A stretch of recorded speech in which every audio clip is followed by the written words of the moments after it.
Bonjour à tous, bienvenue sur Existentiel. La question du jour, pourquoi je stagne dans ma vie? J'avance pas, il se passe rien d'intéressant.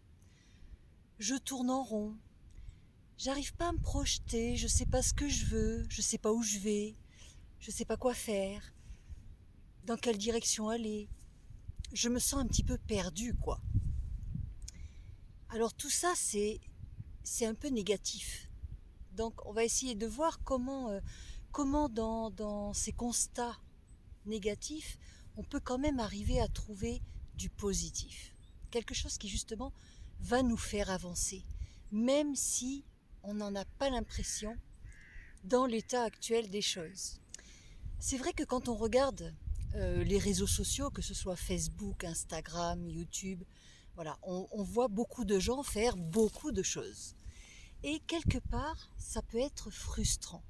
On se dit, mon Dieu, mais tous ces gens, ils doivent avoir des vies trépidantes, ils font tellement de choses. Et moi, à côté de ça, ma vie, elle est bof, pas terrible, fade.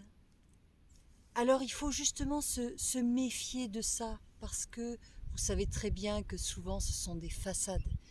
On vous montre souvent, surtout les choses positives, les choses belles, les choses inspirantes, trépidantes. Mais est-ce que c'est vraiment la réalité? Parce que, à mon avis, tout le monde a des périodes de haut et de bas. Des moments où voilà, on fait des choses extraordinaires, on se lance dans un projet, et puis des moments où c'est latent. Voilà, c'est au point mort, au stand-by. Dans cette apparente immobilité, dans cette stagnation, ça peut être aussi qu'une apparence. On a l'impression que parce qu'on ne s'agite pas, parce qu'il ne se passe rien de concret, de réel dans sa vie, on est dans l'immobilité.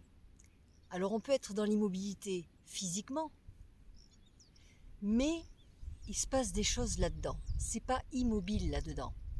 Et c'est là où je voudrais en venir. En fait, on a besoin de ces moments justement de pause, où on dit stop, je souffle, je réfléchis, je me pose des questions, je me remets en question, je prends conscience de certaines choses, et je prends conscience que j'évolue finalement, que si j'arrive à ce moment de ma vie, à ce carrefour où j'ai l'impression de stagner, c'est justement parce que c'est le moment pour moi soit de changer de direction, soit de modifier mes habitudes, soit de prendre un nouveau virage dans ma vie. Essayons de voir certaines causes.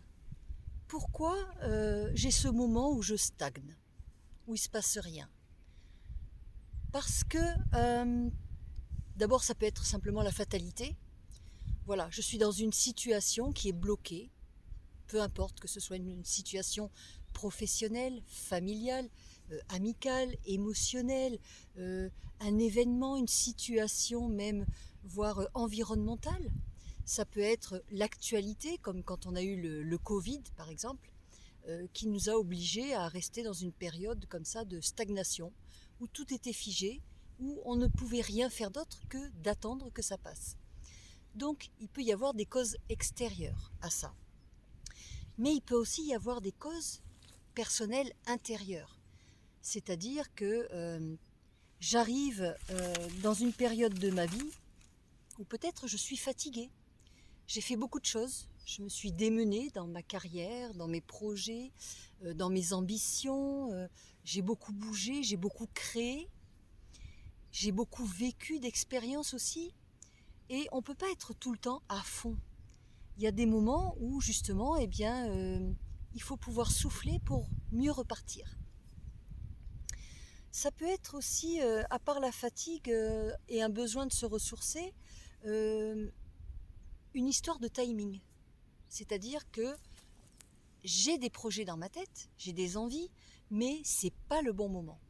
Vous savez que dans la vie, dans l'univers même en général, dans tout ce qui nous entoure, il y a un timing. Il y a un moment où on ne sait pas pourquoi, tout s'aligne. Et bien là, si vous êtes au point mort, c'est peut-être justement parce que toutes les conditions ne sont pas réunies pour favoriser votre avancement. C'est pas le bon timing. Comme on dit, avant l'heure, c'est pas l'heure, et après l'heure, c'est plus l'heure. Donc, il y a un bon moment pour chaque chose. Et si c'était vraiment l'occasion de cette pause pour vivre le moment présent, faire un petit bilan sur ce qui s'est passé avant et voir où on a envie d'aller après. Donc justement, ça peut être quelque chose de très constructif, cette stagnation. Ça peut être aussi un auto-sabotage.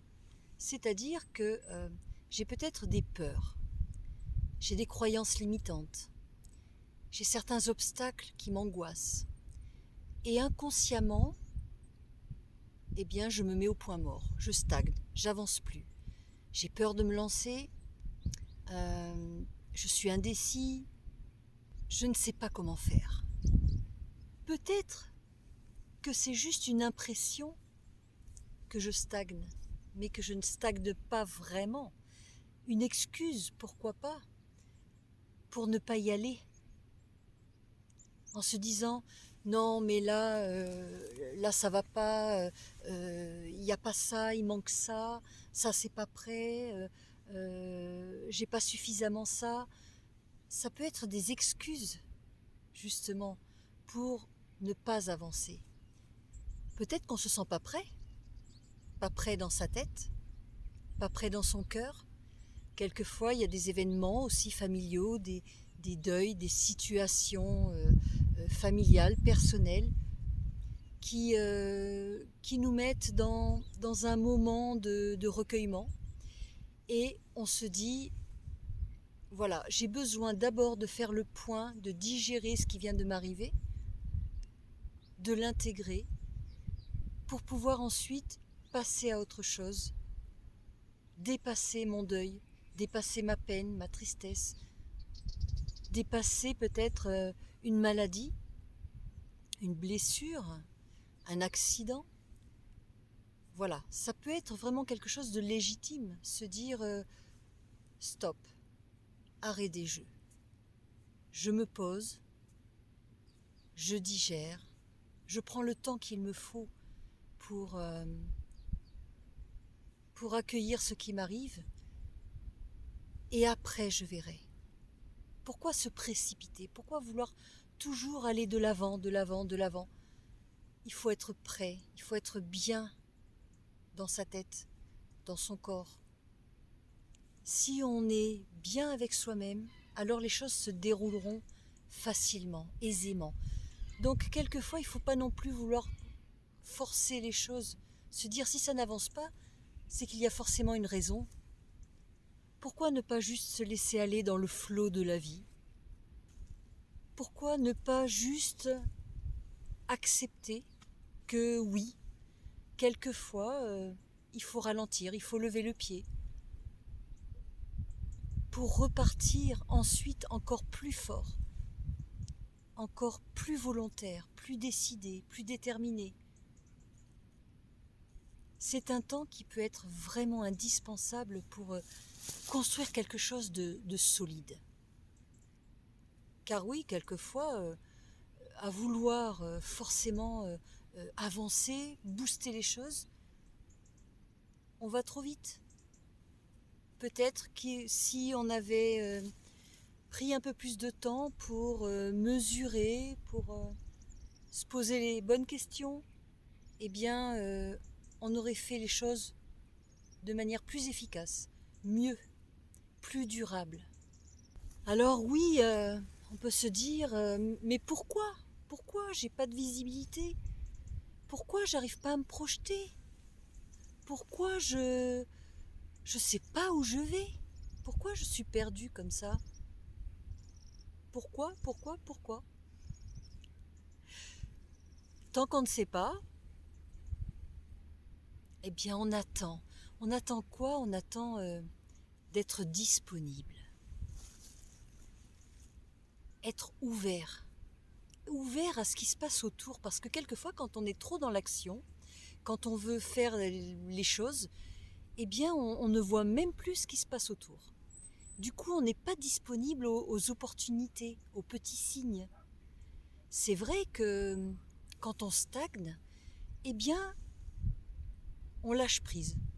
On lâche prise et puis c'est à ce moment-là que quelquefois des opportunités, des choses intéressantes se manifestent. Ça peut être, par exemple, je ne trouve pas de solution pour arranger mon problème et je suis là, je réfléchis, et plus je réfléchis et moins je trouve de solution.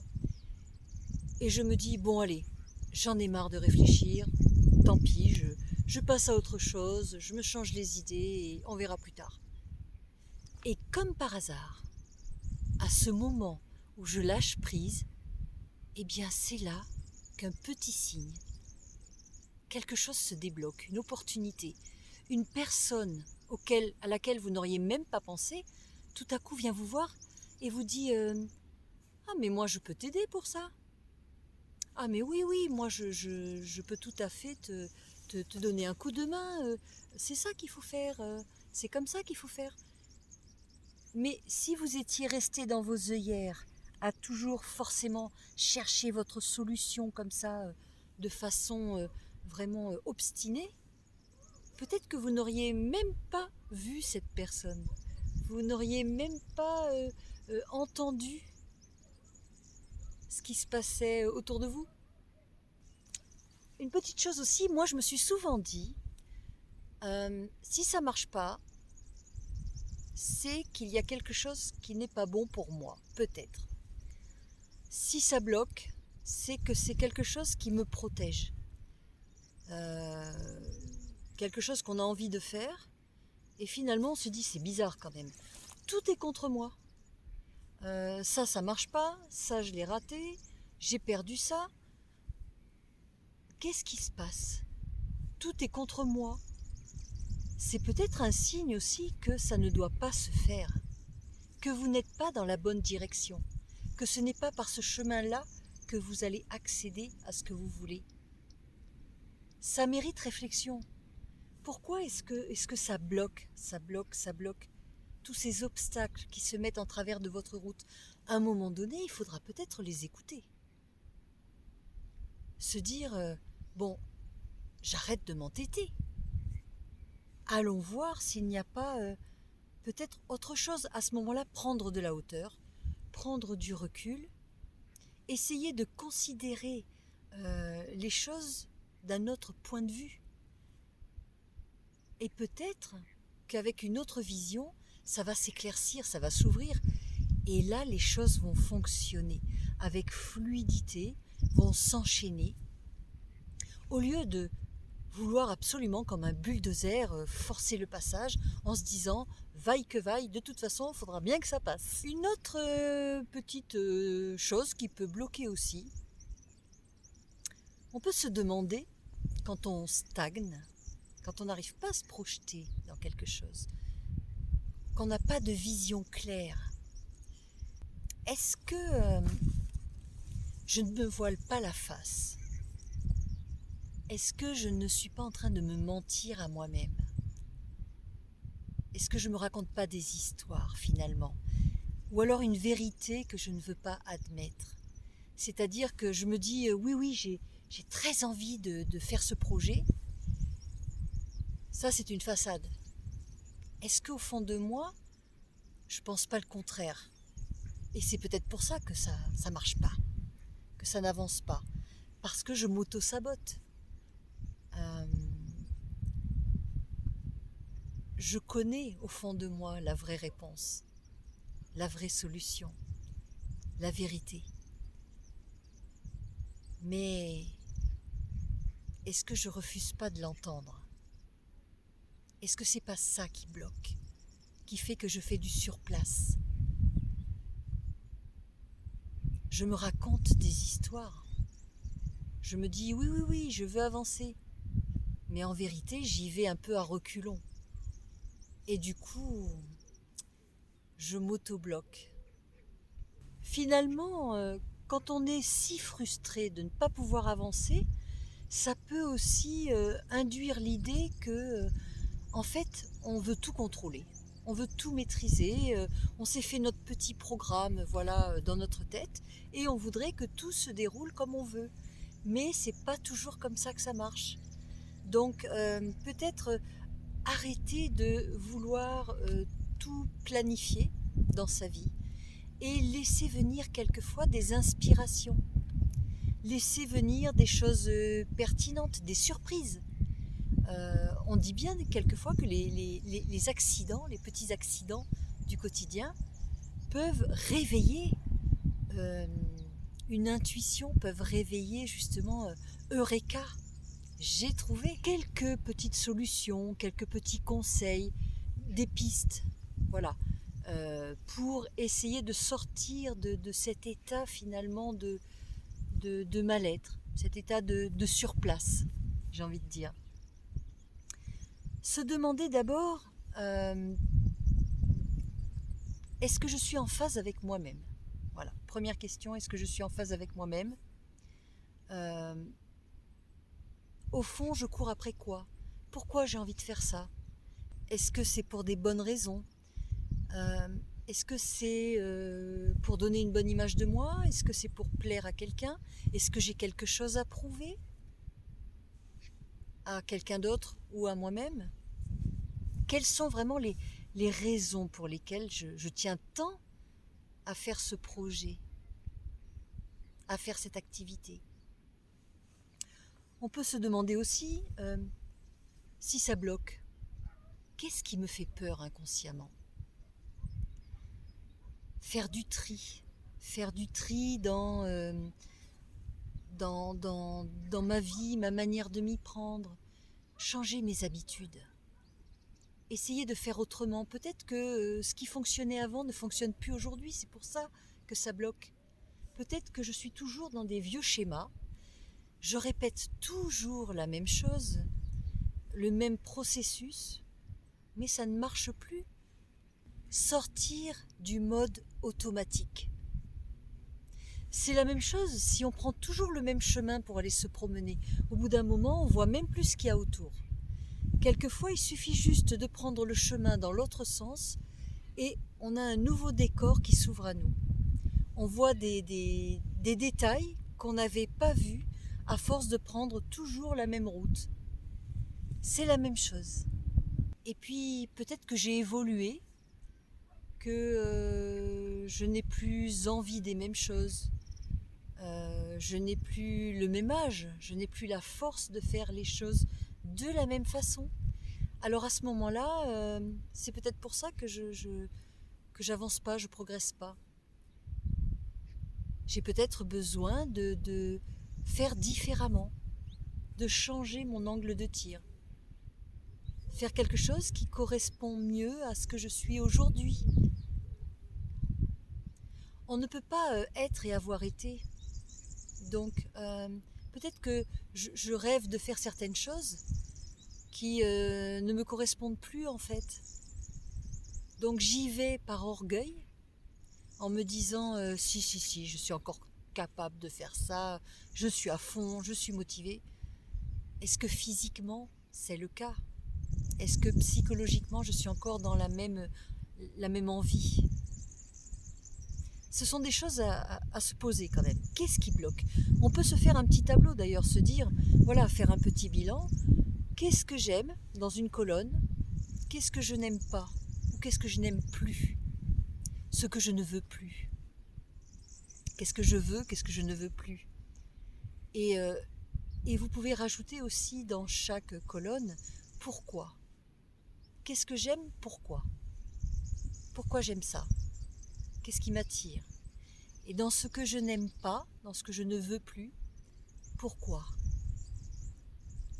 C'est bien de temps en temps, voilà, de faire un petit peu des petits bilans comme ça, savoir où on en est finalement. On est au point mort, c'est pas pour rien, c'est pour faire le point.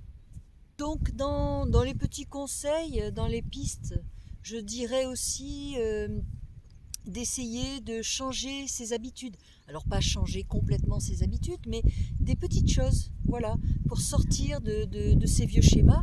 Et puis en modifiant juste une petite habitude du quotidien, on verra où ça nous mène. Ça va peut-être ouvrir une porte. Ça va peut-être réveiller quelque chose en vous que vous n'aviez pas soupçonné, à laquelle vous n'aviez même pas pensé. Et ça peut être le début d'un chemin. Et je dirais aussi la patience. La patience. Par exemple, quand on est en hiver, les choses ont tendance à stagner. C'est vrai qu'en hiver, il ne se passe pas grand-chose. La nature se repose, nous on se repose aussi, on récupère, on se régénère. Il sera bien temps au printemps de s'agiter, de repartir, de gambader, de repartir sur des nouvelles voies. Donc, pourquoi juste ne pas profiter de ce moment de stagnation, de dormance, de la nature et de nous aussi, pour laisser les choses décanter dans son cerveau, laisser venir à soi des nouvelles pensées, des nouvelles idées, sans forcément les chercher. Laisser venir. Ça peut venir au détour de quelque chose qu'on écoute à la télévision, à la radio, la parole de quelqu'un, quelque chose qu'on a lu, une affiche. Ça peut venir de n'importe où, une chanson. On appelle ça aussi des synchronicités. Donc, avoir une ouverture d'esprit, s'ouvrir à ce qui se passe autour de nous, se laisser surprendre par des petites manifestations qui ont l'air de rien, qui ont l'air de hasard, mais qui n'en sont peut-être pas. Laisser une part de surprise, de hasard dans sa vie. L'accueillir et voir ce qu'on peut en faire.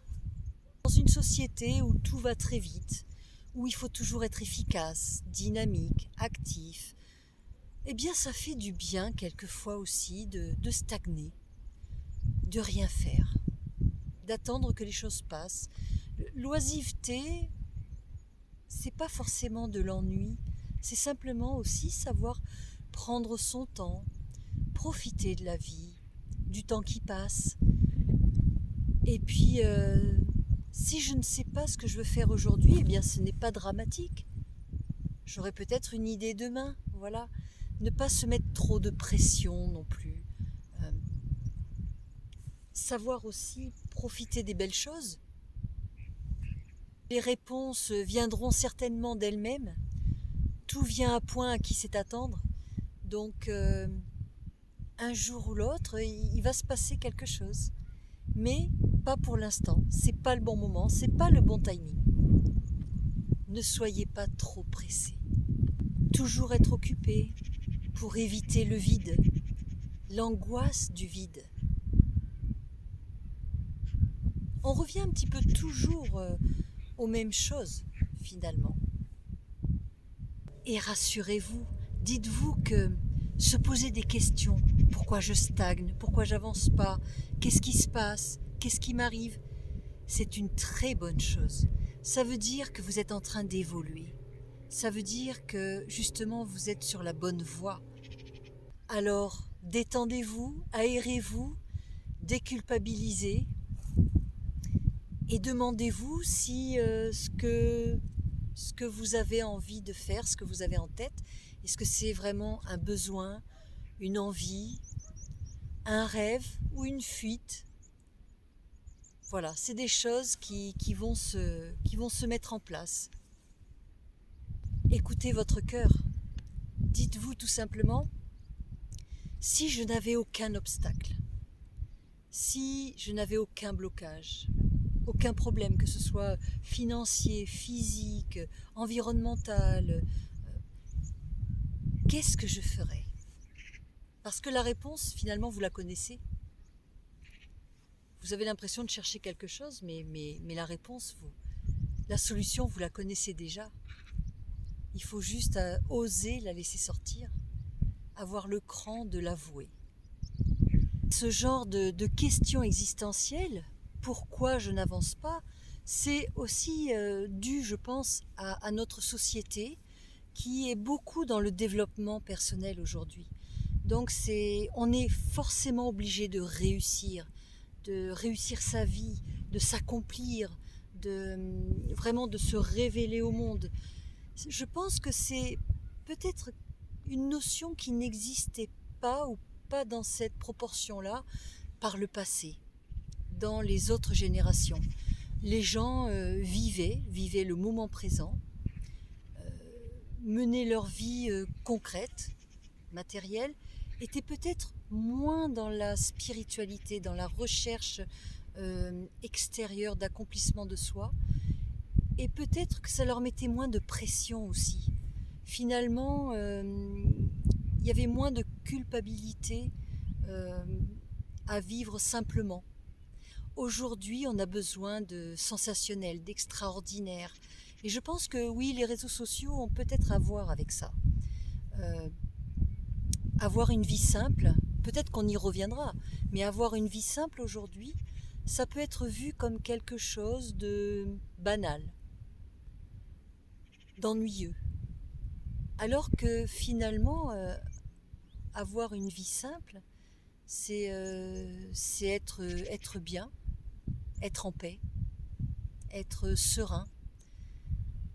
À vouloir trop une vie parfaite, finalement, on finit par s'en rendre malade, peut-être. Donc ça, c'est une notion, j'ai remarqué, qui est vraiment présente aujourd'hui, dans le monde contemporain. Cette quête absolue de perfection, de grandeur. Et on peut justement se sentir un peu démuni face à ça, en perte de vitesse, en se disant si jamais j'ai une stagnation, je ne suis plus dans la course.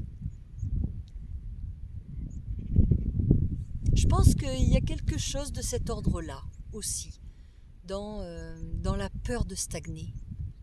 Comme si se mettre en pause était une mort finalement.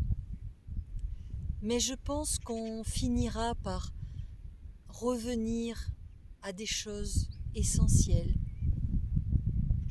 plus simples peut-être. Comme si après avoir atteint un niveau d'exigence et de performance ultime, eh bien la société allait revenir à l'essentiel, aux bases. Qu'est-ce qui nous rend heureux finalement? Mais ça, ce sera le sujet d'une autre vidéo. Voilà, sur ces belles paroles, je vous laisse méditer et je vous dis à très bientôt pour une autre question existentielle. Avec grand plaisir.